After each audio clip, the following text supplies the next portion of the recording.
So, okay, what I'm going to ask everybody here to do, and I can't really see everyone. If you want to turn your cameras off, you can. If you want to have your cameras on, it's fine too. The first thing I'm going to ask you to do is, with me, just take 3 deep breaths. And I'm going to talk to you about why we're doing this in a minute. And I'm just going to talk you through it. We're going to take a deep breath in, hold it for a sec, and then another breath out. Now, maybe it's just going to be me taking a deep breath, and you're all going to be watching me, and that's totally okay. We're going to do this 3 times, though. 1, in, and out. In, and out. In, and out. Now, one more activity I want you to do that at least 3 people are going to do. It's something that I've done all the time with kids, with my kids, with adults, with staff. It's a grounding exercise. It's called 5, 4, 3, 2, 1.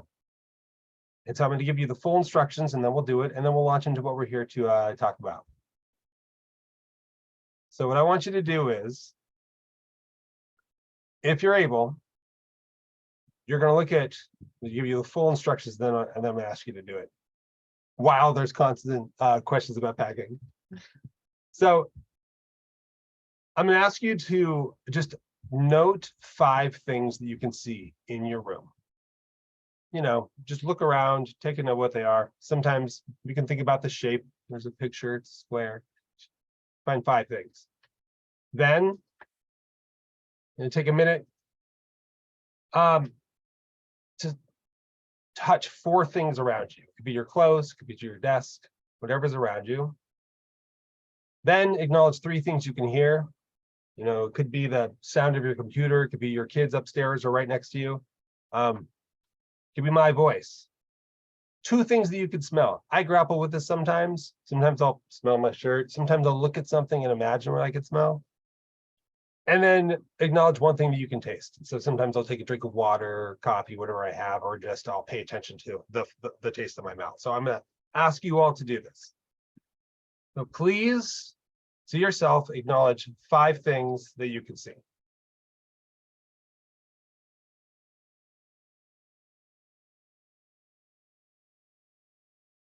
Now acknowledge 4 things that you can touch around you.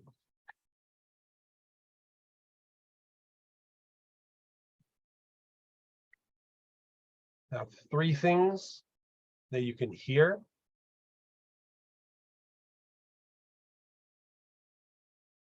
2 things that you can smell.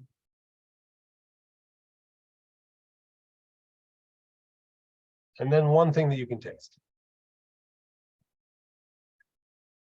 Now, I would imagine some of you have heard of this before. Some of you have never heard of it before. Some of you actually did it. Some of you didn't. But if you did it, you may have noticed that you went from intensely thinking about packing to suddenly just being here in your room. And so I want to share that with you as a grounding exercise to bring us all together. But also, when we have worry, and I'm using we in a broad sense, me, us as parents, our kids, we have worry, one of the things that can really help is a grounding exercise that kind of takes us out of that spiral where we're thinking about something. Maybe it affects our body, maybe it affects the way that we're feeling, that vicious kind of circle, and it can disrupt it and give you and your body some space to be here. So what we're going to do over the next hour is we're going to do introductions.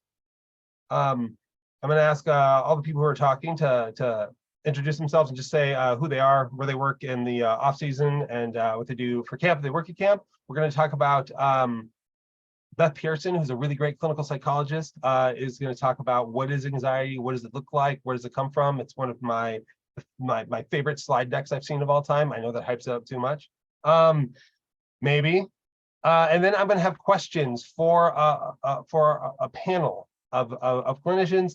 And then finally, we're going to have some questions from you. So throughout this presentation, you know, if you see or hear something that resonates for you and you want to use a reaction and put a thumbs up or a clap or a smiley face, like that's always welcome. If you don't do that, that is okay too. But you know, I I always think that the more that we can connect, and it's hard on a virtual space. Also, if your camera's off, that's totally fine. You don't have to be present that way.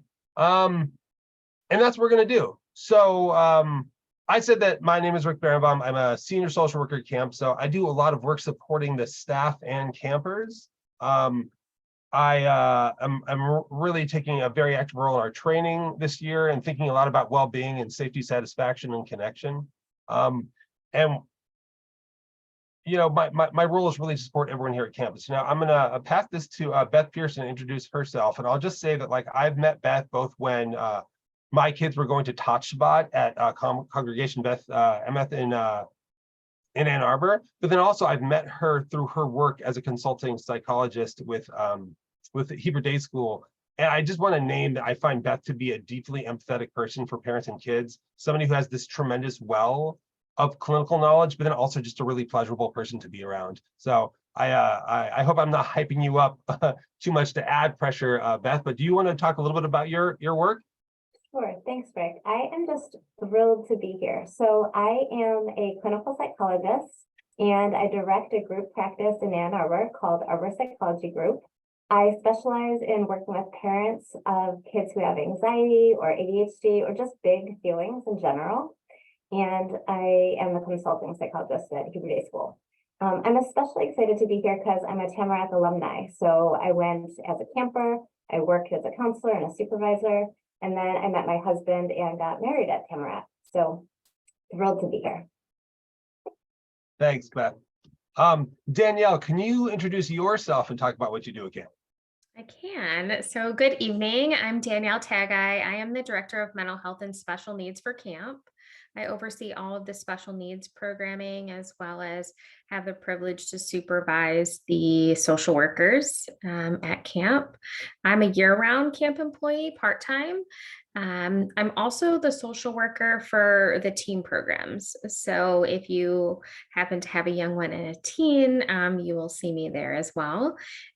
Outside of camp, I have 3 boys, 2 of which will be at camp this summer, and I'm the social worker in a high school. So life is busy. We're thrilled to be here and, happy to bring this information to you and connect you with the social workers and the camp care team here at camp. Thanks, Danielle. Jacqueline Bell, will you introduce yourself? Hi, my name is Jacqueline Bell, and this will be my second year at Tamarack camps, and I'm so excited. I work on the junior side. I'm the social worker on the junior side. So if your camper is in Applebaum or DeRoy or Fishman or Schiffman, they'll see me a lot. During the school year, because that's how I, separate my life. I am a school social worker in a middle school, and I love that too. So I'm really excited to be here. Thank you. Thanks, Jackie. Jacqueline, I always call Jackie, but nobody does that except for me, and her name is Jacqueline. Marnie, can you introduce yourself and talk about what you do? Yes. Hi, I am Marnie Allickman. I am the mid-side social worker at camp. So Levson, Charuth, Berman, Hermelin. I'm also Tamarack alumni, and last summer was my first summer back in this role in about 20 years, which is very exciting for me. In the off season, I work as a therapist in private practice, and prior to that, I worked for many, many years in community mental health, working with ages 5 and up. I am very excited for the summer to get started. Thank you all for being here. And Sarah Weinfeld, how about you? Hi, everyone. I'm Sarah. During the summer, I work on senior side as a social worker. So that is if you have campers going into Ruach, Pioneer, or Specialty. This is my 3rd summer at camp in this role. And I'm a lifelong camper and also worked as a counselor before coming back as the social worker. And during the year, I work as a high school social worker and also work for a private practice doing middle school support for social skills groups.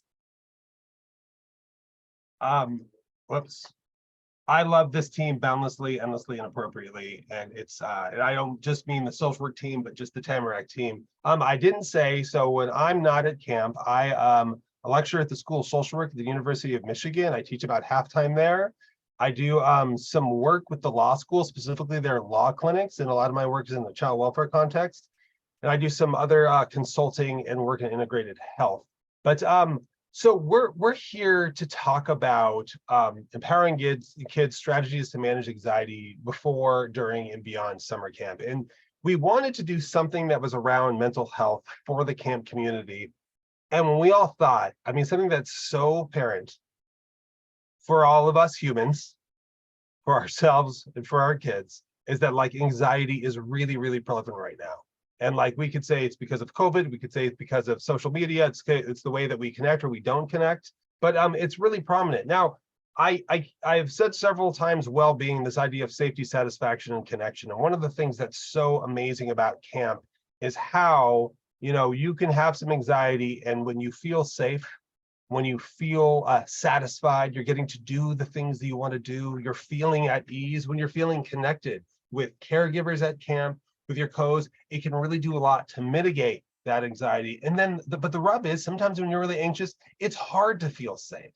It's hard to get that sense of satisfaction. And it's a real challenge to really make those connections, but a challenge doesn't mean it can't be done. And really one of the beautiful and amazing things about the camp space is that like really fosters a community that we really can help people thrive. So rather than me talking at you, we've got all these experts that I deeply respect. And so I'm going to pass this to Beth. I'm going to put on your slide deck and have you talk about, give us kind of the overview about anxiety.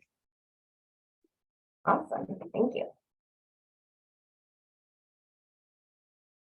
And I'll wait to see the slides. There we go. All right. So we are talking about empowering kids strategies to manage anxiety. And so I'm going to talk for about 15-ish minutes, and then this whole panel of people is going to answer questions and share all of our thoughts with you. Next slide, please. I'm going to talk about what anxiety is, some basic do's and don'ts, strategies for parents, and then the importance of your own parent regulation, which sometimes is easier said than done. Next slide. So before we talk about how to empower kids with anxiety, we have to talk about what anxiety actually is. So the first thing I want to say to you is that anxiety is not a bad thing. It's not something that we need to get rid of.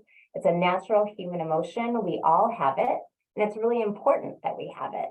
So when a part of our brain, specifically the amygdala, detects a threat, then that helps mobilize us. That helps tell us there's something that we might need to do something about, and we want that. So we want it to be healthy and proportional, though. So we want our level of anxiety to match the situation. So it's totally appropriate and right that a kid would feel nervous about going to camp.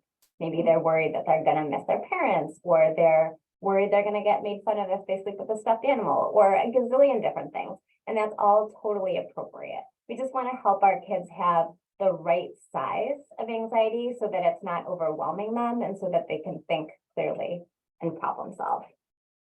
Let's go on to the next one. So anxiety can feel a lot of different ways, and we feel anxiety all the time. So we might have like a gasp, like, ooh, I forgot that I was supposed to send an email to someone or send out a report at work. Or a car might almost hit us on the highway and we swerve, and suddenly our heart is pounding and we're feeling tense or jittery, right? Anxiety can take the form in all of those kind of physical sensations. It can also take the form of worries. So specific things that a child or anybody is worried about. Lots of what if thoughts about the future. That's anxiety. And then when anxiety gets really big, that's when it looks like that little guy over there, where it's panic, meltdown, freaking out. And so we'll talk about why that happens. All right, next, please. So when the amygdala, that part of our brain, experiences a threat, something in the environment that we think, uh-oh, something bad might happen, If the amount of anxiety that we feel is manageable, if it's kind of right size, then we can go, uh-oh, something bad might happen, but we can think through what to do. We can problem solve, we can, figure out the next step.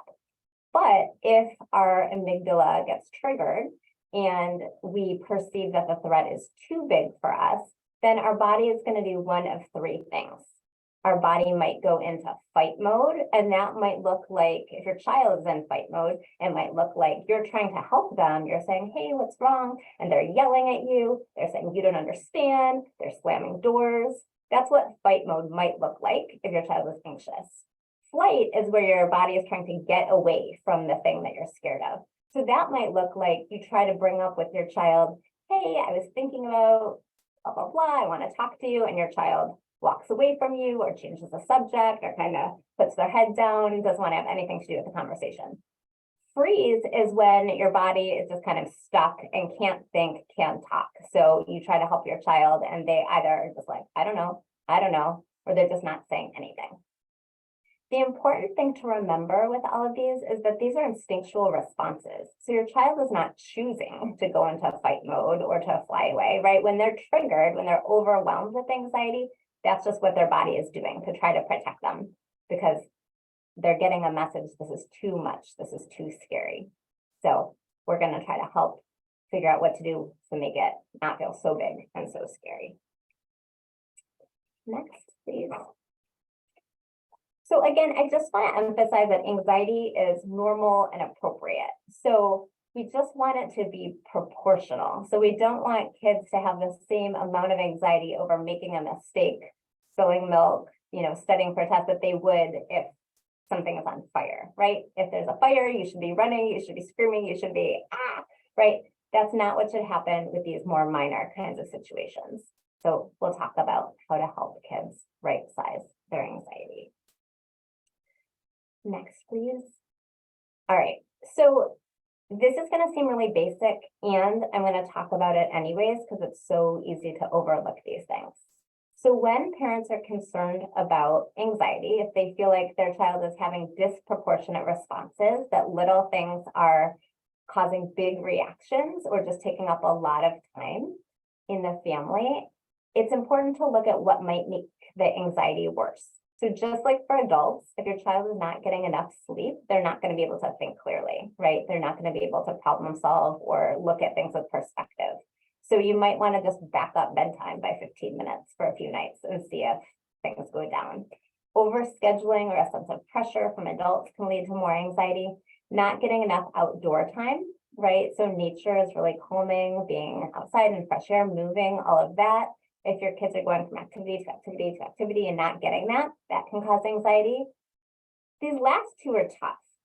So these last two things have to do with responses that parents might tend to do to try to help, but can actually make anxiety worse. So if your child is feeling anxious and they're worried about something, there might be a tendency to say, it's okay, this is not a big deal, here's how we're going to handle it, and give a ton of information. And it is important to send the message that your child can handle this and give them some information, but we don't want to overload the child that everything is going to be totally okay and give them so much information that they can't solve the problem themselves. We want to come up with enough information and give them the message that if something hard happens, if you're feeling anxious, you'll be able to figure this out. Or there will be other people, other places that can also help you figure this out. So we don't want to send the message that they need to have every single thing figured out or every possible piece of information in the world in order to feel okay, because that feeds anxiety, the sense that you have to know everything. The other thing that can cause anxiety to get worse is avoiding the thing that makes you scared. So if you think about a kid who is scared of a dog, let's say, and they avoid a dog every time a dog is around, that helps the kid feel better in the short term, right? They go away from the dog, their anxiety goes down, they feel better. But then every time they see the dog, it comes back, and it may come back bigger and stronger. So the same thing would be true if you have a child who's scared of social situations or scared of going to camp or scared of doing any new thing. If you allow them to avoid the new situation, they will feel better in the short term, but in the long term, they're not learning the skills to be able to manage that anxiety and to have the success of, oh, I could handle that. That was okay. And then I feel like I just need to mention, of course, the effects of the last 3+ years. We know that anxiety has gotten worse for kids. The numbers are something like a 30% increase in anxiety and a 50% increase in depression for kids from post-COVID to pre-COVID. So all of those things are kind of stacked against making anxiety bigger and harder these days. So how can parents help? So I'm going to go through all of these in a lot more detail in just a minute, but basically you want to make sure your foundational things are in place, regulate yourself first, give your child some information, do some problem solving, and model coping skills. So we'll talk about what foundations mean. Okay, so sometimes people will talk about, when you're thinking about how to prioritize what to address, people think about a hierarchy. And I think about getting interventions from a therapist, or even doing some of the kinds of things that I'm going to talk about in a few minutes. I think about those things as like at the higher end of the pyramid or the hierarchy. And really what you should start with is the foundations. So if your kid is feeling more anxious or stressed, like I said a couple moments ago, make sure that they're rested, make sure that they're hydrated. Sometimes kids are just freaking out because they're thirsty. They need a snack, right? Make sure that they've had enough movement and outside time. And then the last thing that I think of as a foundational thing is to make sure your child has had some special time or connection time with you recently. And what that looks like is maybe 10 or 15 minutes a day where you just sit with them and see what happens, follow their lead. So you don't start asking them a bunch of questions. What happened at school today? Who did you talk to? What about this? What about that? You don't start talking about all the things coming down the road. You don't start suggesting what activity to do together. You just sit and see kind of what comes up, or maybe comment on what they're doing. Like if they're drawing, you can say like, I see you're drawing a rainbow. You're using a bunch of different colors. But the idea is that special time, that connecting, that being with them makes them feel calm, connected to you, and also maybe a place where they start to open up to you. But it's on their terms and their ground. Okay, so those are the foundational things before you start any of the fancier stuff that I'm going to go into. Here is the good stuff. Okay, so this is really, I think, your most important tool as a parent. So to use yourself to regulate anxiety. So when a person, a kid or adult, has a big feeling and then they're able to make it smaller and manageable, that's regulation. That's regulating the feeling, making it big and going smaller. And kids learn how to regulate by being co-regulated from their parent. So when a kid is upset, when they come to a parent and they are crying, or their voice is loud, or they're shaking, whatever it is, as parents, we have mirror neurons. So our brains feel what they're feeling, and that elevates us. So they're elevated and we're elevated.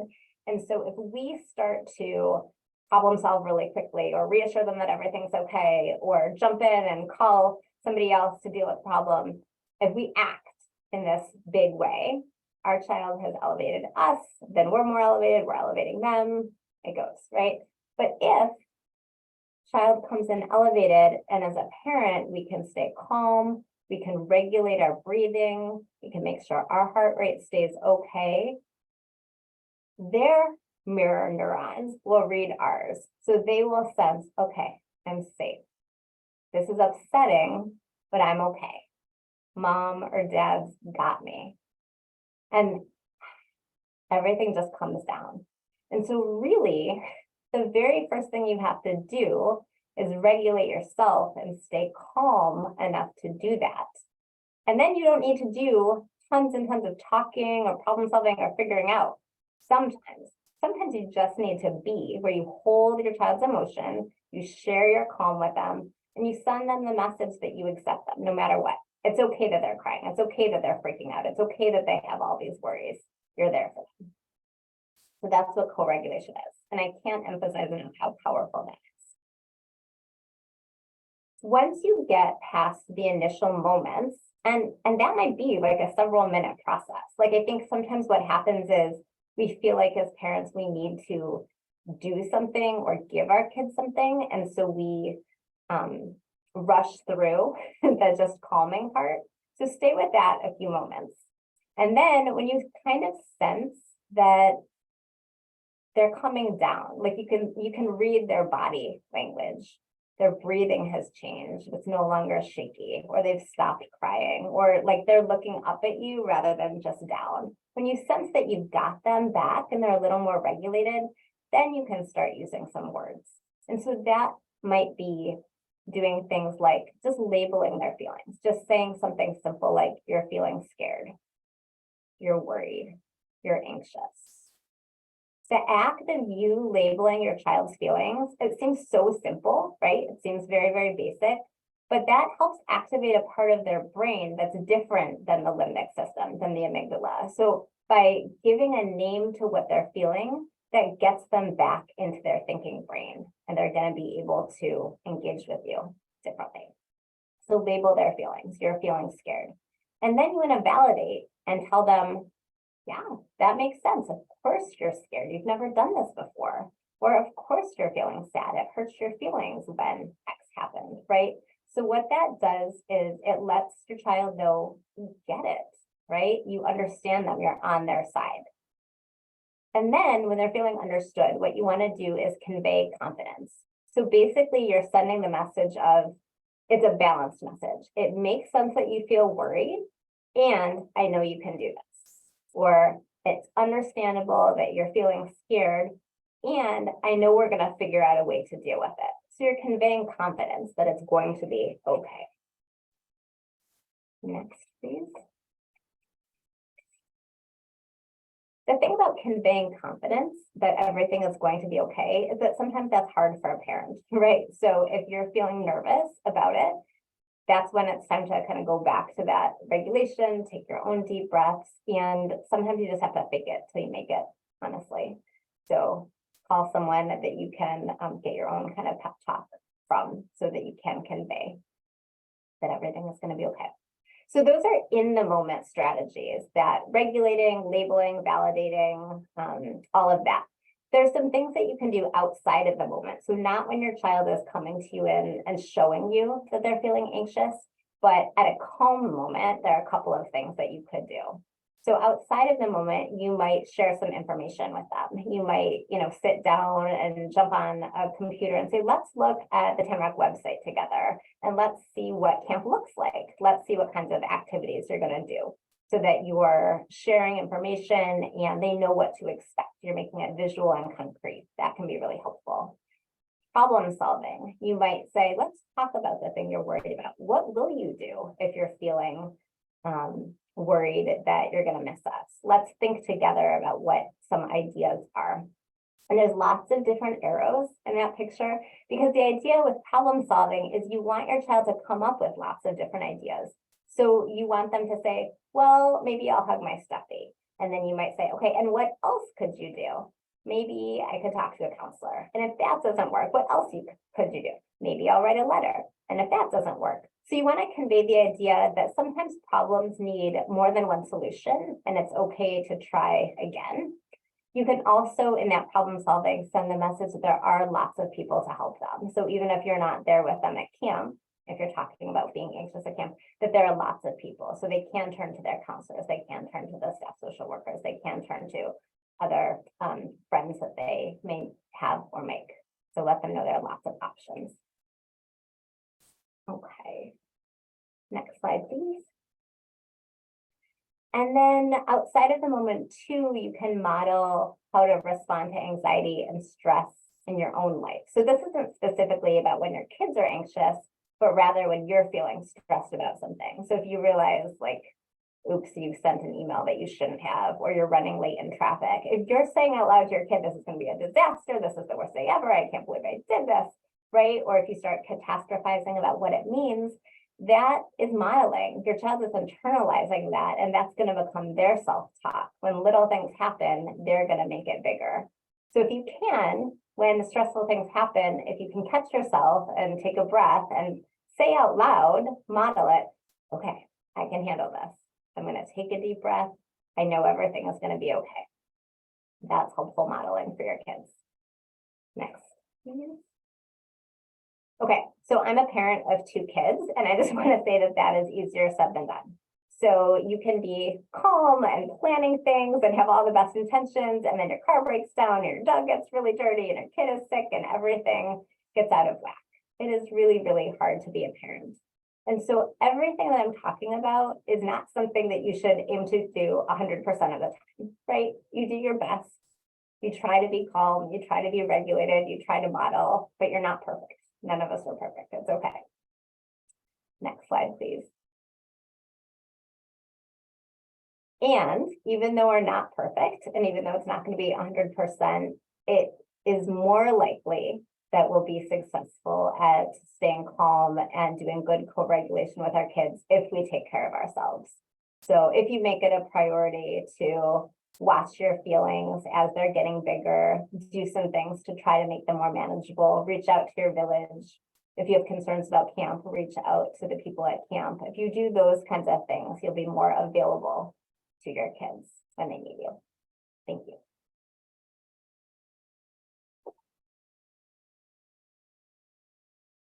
Thanks, Beth. That was wonderful. One of your last slides reminded me of one of my favorite things to say. I feel like I'm really great working with other people's children, but with my own, I feel like I'm flying blind half the time. But I do want to name that tip of kind of like self-regulation on a good day when I'm frustrated because I can't get out the door to get the kids to school on time. And I say, guys, I'm going into the red zone and I'm giving myself a timeout. That's done more to suddenly turn that day around for the kids than anything else. So I really appreciate everything you just said. So now I'm gonna throw some questions to the panel. And so I'm these are all kind of all out of order. There isn't like a rhyme or reason to it, but I just wanted to start off with Danielle, and this kind of speaks to a question I saw in the chat, which is Danielle, can you talk about, it's a 2-part question. The first part is, well, as a parent, what are the ways that you could connect with camp? Like, you know your kids' needs, how do they connect? So the ways to connect, if some of you I recognize we saw yesterday at Taste of Tamarack. So that is an initial great way to connect with us, but also reaching out. So you can reach out to the camp office and ask to speak with myself, and then I will connect you with the appropriate social worker for that side. Like I said yesterday, for those of you that were there, the more information that we have about your kids, the better, because we do start to see behaviors that you typically would see at home, because, as Beth said, they get tired and they get, sometimes too much outside time, right, at camp, or, all of those things. So I really encourage you to reach out to the camp office and we can connect you. So can you talk about what it means to get a call from camp? And so one of the great things that we have a robust team here, and you as a parent could get a call. Now, maybe you've given us information, and we're calling to work together. Maybe there's something coming up and we're calling you. Usually what we all say is, hi, this is my name, it's not an emergency. So Danielle, that happens. Hi, I'm Rick, it's not an emergency. What does that mean? Well, like, talk about those camera calls. So yes, initially we will reassure you that your child is, is doing well. Typically when we're calling home, it's to kind of either say at drop off, your kiddo was really anxious or in tears. There are times where we call just to say, hey, I just wanted to let you know, like, they're adjusting well, they've settled in great. If you could just send a letter, or send an email and just reassure them, that they're going to have a great time and that you love them and you'll see them soon, and remind them of all those great things that they were looking forward to about camp. It could be homesickness, where we might be asking the same thing, or what are some strategies at home that you can help share with us that work really well for your kiddo? So maybe they're having a hard time falling asleep, or they are homesick. What are some things that you've talked about with them at home that may be helpful for us at camp? Because you know your kids best. And so those are, a lot of it is just seeking to partner with you as a parent. We're taking care of your kiddos while you're gone. So, a lot of seeking to understand and gaining more information. Yeah, I think that's great, Danielle. And one thing as a parent, there's times where I think that there was stuff that was going on before camp, and then it's just not going to happen at camp. And so I didn't think to convey it or communicate it. But then once we're on the phone together, and as a parent, you're like, oh yeah, you know what? There's this one time where my kid had these huge feelings over X thing. And then we learned how you were able to navigate that, and then we can navigate it better. So the next question I wanna put to you, Beth, which is, so your child's really excited about camp. And as the days approach, they're getting increasingly nervous. And I was actually thinking about how avoidance can increase anxiety. I was also thinking about time, can I grapple with this? If I'm going to take my kids out on something fun, how much lead-in time do I give? Because if it's too much, then their brains start racing and they're like, what about this? What about that? But I don't want to. So what do you do? What tips do you have to kind of work with your child with that anxiety? Yeah, anticipatory anxiety is a big thing, and it can spiral. So there was one slide where I mentioned the idea of giving information, but not too much. And I think there's a good kind of metaphor. If you think about anxiety as like a plant, and you think about if you give your anxiety a lot of attention, like a lot of water and a lot of sunlight, if you spend a lot of time on your anxiety plant, it will get bigger. So you want to not give too much attention to your worry. And so what that sometimes looks like for parents, sometimes they'll do what's called worry time, where you'll set a timer for 10 or 15 minutes. And you say, let's talk about all the worries and all the bad things that could go wrong. And let's really problem solve about what we're going to do about it. And then when that timer is over for the day, we're all done with worry time. And we're going to go do something that you enjoy. We're going to have fun. We're not going to think about it. So you're not invalidating. You're not saying there's nothing to worry about and there's nothing to problem solving here, but you're saying you're not going to let the worry take over the day. We're going to have this designated time and we can do it every single day, but just for this contained amount of time, and then move on and have fun. I think that can be helpful. Thanks, Beth. So the next question I want to pose to Sarah. And so one of the great opportunities, and one of the things that happens at camp, is that kids tend to connect with not only they connect with a lot of the adults there, but often there's one person. It's they find that one counselor and that's their person, or they find those two counselors, or occasionally it's been me, where suddenly a kid that I've spent almost no time with, it's suddenly hey, Mr. Rick, can I talk to you for a second? And it's amazing, and it's a deep honor, and then I get to listen and engage, and it's the best. But one of the things that can be hard about anxiety for kids is that it's sometimes hard to communicate their feelings and needs to camp counselors and staff. So are there any tips that you have on kind of how a parent can talk to their kids to get them in a place so they're able to communicate those needs to staff? Yeah, I think that Beth nailed it in that regulation. I think being able to help your camper ask open-ended questions. So instead of saying to your camper, are you anxious about the swim test, being able to say how are you feeling about the swim test, to kind of start gauging how your camper's feeling about certain things, and also letting them label how they're feeling.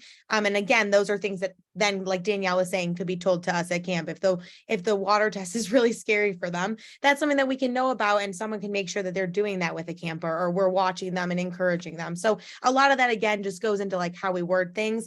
I think also teaching your camper I feel statements, instead of saying being able to teach that at home and practice, like I'm feeling really scared or I'm feeling really overwhelmed. That's a really helpful tool if you're able to start practicing with your camper, that they can utilize at camp. Because if they're able to say to their counselor, I'm feeling overwhelmed or I'm feeling stressed, it kind of helps, avoid some of that trying to figure out what's wrong with the camper and being able to like help regulate them a little bit faster. So I think validating their feelings, like Beth and Danielle had already said, but letting them label how they feel is super, super important. Thanks, Aaron. I appreciate that. And I feel like that just having the conversation of like, if you're having a hard time, it's okay to talk to people about it. Everybody, this is Judah. He's my son. He's in a tea, but he'll be an apple bomb next summer. So the next question that I have, I want to give to you, Marnie. I'm going to give some context about it, which is, so your kid was, they were worried about camp. They were running a little bit on the anxious side, but they were really, really excited. They love camp. They're ready to be there. And then you get a bad letter at home. What do you do as a parent? The answer Okay. is Yes. not panic. Don't panic. I have a few things to say about this. First, I just want to point out that letters are usually written when the campers have downtime. And downtime is usually the time where, they're so busy throughout the day and then they stop.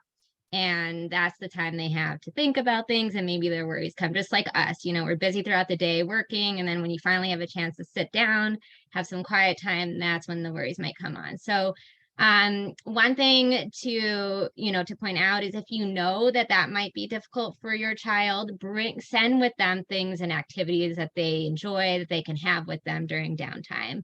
Or let us know before camp, hey, I have a feeling my child might have a hard time during downtime. Which is when the letter writing usually happens. And we'll be on that. We'll make sure that the counselors are aware of that to support them. The other thing to point out too is that time at camp, a day at camp is like 1 week at home. So by the time there's going to be time that has passed, by the time from the time they wrote the letter to the time that you receive it. So keep in mind that by the time you receive this letter, the issue has probably been resolved. They're having the best time. So much has happened since then. So something to keep in mind. And if you do have concerns, call us. That's what we're there for. Reach out to us and we will check in and we will respond to you as soon as possible. If you do receive a letter home, a sad letter home, write a supportive letter back. So a few do's and don'ts about letter writing back to your child. I'll start with the don'ts. When you write back, don't say how much you miss your child. You're counting down the days for them to come home. Don't tell them all the fun and exciting things you're doing at home that they're missing out on, the great vacations, all the great food, all the fun stuff. Do ask them a lot of questions. What are you doing at camp? What's your favorite activity? Who's in your bunk? What's your favorite meal? Do validate their feelings. Let them know that you are, and let them know how proud you are, that they're trying new things, that they're meeting new friends, that they're learning new skills. And, also remind them of all the good things they've mentioned in previous letters that they've written to you. That would be my take on the letter writing. I love it. I smile as a parent who's also gotten letters from my own kid when she was in the bunk and I was avoiding her. And then I'm like, wait, what is happening? And that kid in particular, if I catch her in the moment when things are amazing, they're the most amazing in the world. And if I catch her in the moment when she's having a hard time, then it's the hardest time in the whole world. And that's how it works. And I feel like that's the challenge of the letters. I have a question for Jacqueline. Jacqueline, I'm going off script. You should totally get really anxious right now. Okay. So, just because we're talking about homesickness, I would just love to hear you talk about how do you manage homesickness? And I think that while there can be a little bit across ages, really the youngest, that's where it's the most. Can you just talk about the things that you do with campers when someone's missing home? Yep. So, like Beth had actually talked about previously, I'm just going to probably touch on some of the same things, but one of the things that I do is I first consider, are their basic needs being met? Are they hungry? Are they tired? Do they need a break? Do they just need to talk? And And then also part of what I'll do is help them name and validate their feelings. So repeat and restate what they said. For example, I might say, I heard you say that you were feeling anxious. I may be feeling anxious in that situation, and discuss their feelings, help them tackle and think about how they might turn their negative feelings or their anxiety into more positive thinking, reassure, a lot of reassurance, helping them with different coping strategies. Like we did the breathing, we can do some deep breaths. Modeling the I statements is definitely something that I do. Another thing that I do, and this might, I mean, I also just kind of help them change the channel, like get silly with them and just kind of help them reframe what's going on in a different way. Just kind of help get their mind off of it, because kind of like what everybody was saying, it's it might just be a situational anxiety, and they just might need some help getting past that. Jacqueline, when do we most often see homesickness? Like the time of day? Oh, homesickness. Yeah. When they're tired, when they're hungry, when it's later at night, and they're maybe trying to go to sleep, and maybe the campers are being a little bit noisy. So kind of during downtime, maybe during the middle of the day too, when they're writing their letters. That's really helpful. And like, I always think about this with back to that frame of safety, satisfaction, and connection. Sometimes they're missing mom, that feeling of mom or dad, that feeling of being at home, it's safe. And sometimes they just need to sit with Jacqueline or their counselor and have some one-on-one time, and they feel safe. Or maybe it's connection, and we just need to get them back to having a fun game with their peers. Maybe it's satisfaction, and it's like, wait, what's the thing that you wanted to do at camp that you haven't done yet, or you want to do more of? And so I just love I love all that you just shared, and that all the kids get to not every single kid in the bright side, but all those that taught you get to. So Sarah, can you talk about how we can support our kids in building connections and friendships at camp? Yes. So the lovely thing about camp is that there's no technology, there's no phones, there's no TV. So, for some campers that can be really scary, but it actually really does help with social connection. Oftentimes students and children of all ages are hiding behind their phone, and at camp it allows kids to connect with each other. You're playing soccer and another kid in your bunk is also enjoying the soccer game. It's a way of connecting and finding that common ground. So I think that, going over that with your kid before, especially if they're nervous or going without a lot of friends, teaching them some skills of like how to build those relationships. That can just even be like teaching your kid. And I do this a lot in my social skill groups of like how to have that conversation. Like if I'm asking Rick how his day is, letting him answer, and then Rick would then ask me that question. Sometimes we see kids, not being able to like ask a peer a question or engage. It's a lot of them talking. So I think giving them some of those tools of how do you both talk about yourself and ask about other friends that are in your cabin and getting to know them is super, super helpful. I also just like want to add on to this one with the social connections is it's really important for campers. There are going to be things they do at camp that's for their first time. It may be the first time they've ever water skied or the first time that they've ever done an arts and crafts activity. And sometimes that can be really scary. And I want to say to all the parents that we try to push kids outside their comfort zone, not to their red zone where they're not feeling comfortable or safe, but we try to get them to do those activities. Because, we've always see kids at camp who have never water skied before. And after they go water skiing, it's their new favorite thing. But I think it's really important to like be honest with your camper. Like, you're never going to be forced to do something you don't want to do, but it's important to try those things. And we also sometimes hear like, moms or dads, campers will tell us like, my mom said, if I don't like camp, she'll come pick me up. Or if I don't want to go on the camping trip, I don't have to. And it's really, really important to just be mindful of not saying statements like that to your campers, because it actually causes more, excuse me, causes more anxiety and more problems when us as the social work and heads of staff and, directors, all of that are then talking to the camper, and that's not our first response.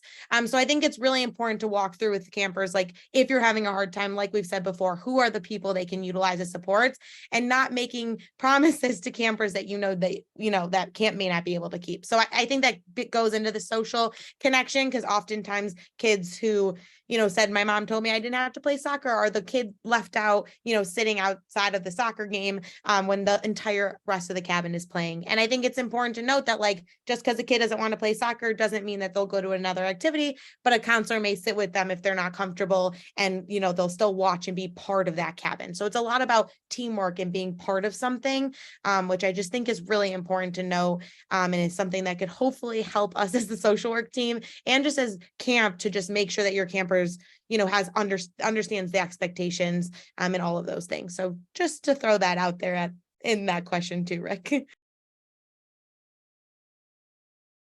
I really appreciate that you name that. And I think that I know there's times where I've talked to parents and a kid had an expectation that it's like, well, if I'm not liking this thing, then my parents will come get me. And the parents were like, actually, we didn't say that. It was just like a little thing in one of those conversations that you didn't really mean to say. It kind of brings me back to Beth in your presentation. Sometimes we have to think really, really intensely about like like moderate what we say, and can't have our internal monologue external. But I also wanted to underscore this idea of challenge by choice, meaning if it's the first time a kid's climbing on the rock wall and they don't feel comfortable climbing on the rock wall, we're not going to force them to go on the rock wall. I mean, we may have somebody sit with them. We may not have an activity that we can give them unless there's a couple of other kids that aren't doing it. Maybe we can come up with some programming on the spot. We'll make it super fun. But like, it's about challenge by choice. And like, camp's a place where kids are able to get into that safe, connected, satisfied zone, and then they could try new things. But we also, it's challenge by choice. We're not there to push them. So one more question I have here that I want to bring back to Jacqueline is just what can you expect from your kid when they get home? And like, obviously there's going to be a whole range of reactions, but if you can like, what are kids like when they come home? And we'll start, you can talk about the youngest side, then if anyone else wants to jump in, you can. Well, I came across this term called camp sickness when they come home. So most kids, if they have a great experience or even a remotely great experience, they're going to want to come home and be with their camp friends and have reunions. And it might be difficult to get them to transition back home right away, because they're going to be more independent when they come home. And so that's what we're increasing their independence when they're at camp. So part of it is just going to be that they're going to want to be with camp people. So just to kind of give them a little space, give them the opportunity to reintegrate back into home life, their own bedroom, their own space, whether or not they share with somebody that won't be the same as living in a cabin. So just being aware that when they come home, they might be a little bit more independent than when they left you, and just knowing that that might be one thing that you get to look forward to, which is wonderful.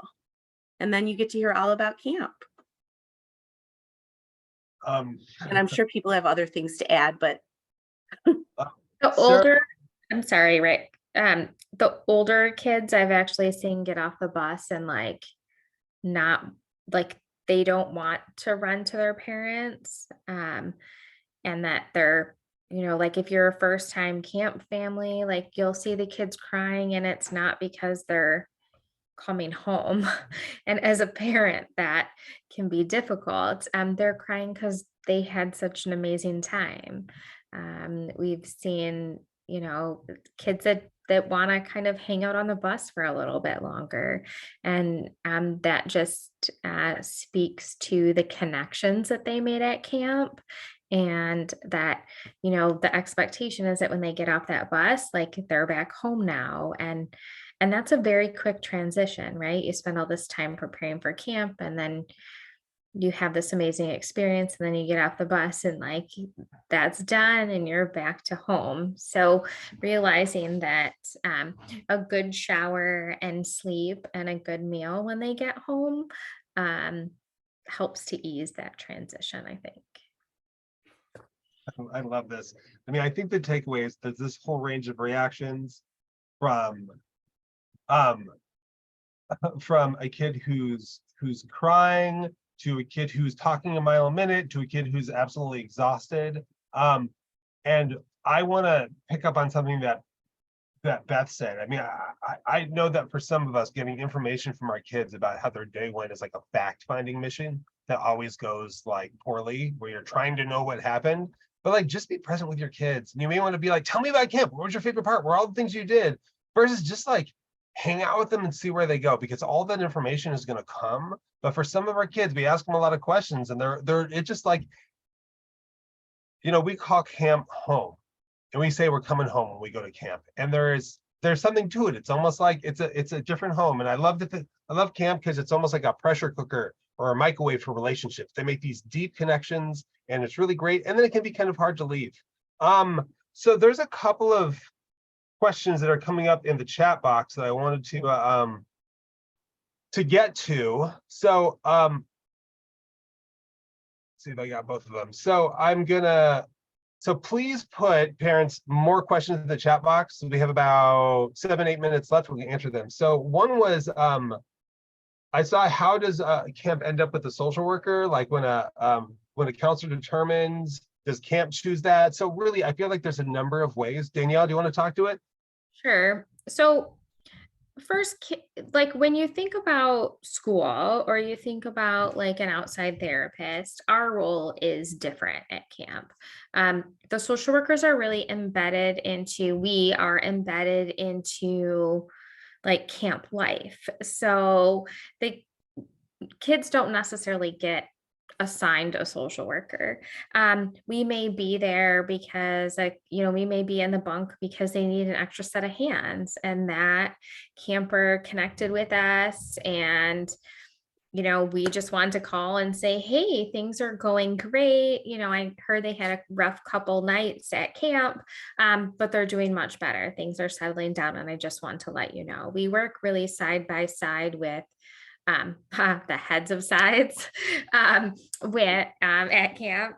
And so they don't necessarily get assigned a social worker. There are times where we know that we have some kiddos coming in that may need some extra support. And so we do kind of put those, flag those campers for the social workers, so that they're able to connect with those families prior to camp and know a bit more information so that we can best support them while they're there. And then Rick, do you want to answer the next one? I saw the next one Yeah, about. I would love to. So the question is, That's your job. You're moderating. I'm not moderating. I mean, one thing I want to add, sometimes the kids just choose us, and that's been my experience a lot, where I'm just like walking down the road. Anyone who's met me knows I'm like a bundle of energy, and I'm like running around camp doing stuff.